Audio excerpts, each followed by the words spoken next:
அனைவருக்கும் வணக்கம். துன்பமே இல்லாத வாழ்க்கை என்று ஒன்றுமே கிடையாது. எப்படி இன்பம் ஒரு மாயையோ துன்பமும் ஒரு மாயைதான்.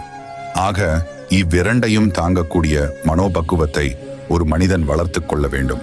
அதற்குத்தான் ஞான நிலை என்று பெயர். இதுவரை வாழ்ந்த வாழ்வை அழிக்கவும் முடியாது, இனி வாழும் வாழ்க்கையை அறியவும் முடியாது. நாம் கற்றுக்கொள்ளும் பாடங்கள்தான் வாழ்க்கையை கடக்க உதவும். நீ என்னை வணங்கும் போது உனக்கு வரும் கண்ணீரானது மிகவும் சக்தி வாய்ந்தது. என் முன் நீ சிந்தும் கண்ணீர் துளி என்றும் விலை மதிப்பற்றது. அதற்கான பலன் உனக்கு கிடைக்காமல் போகாது.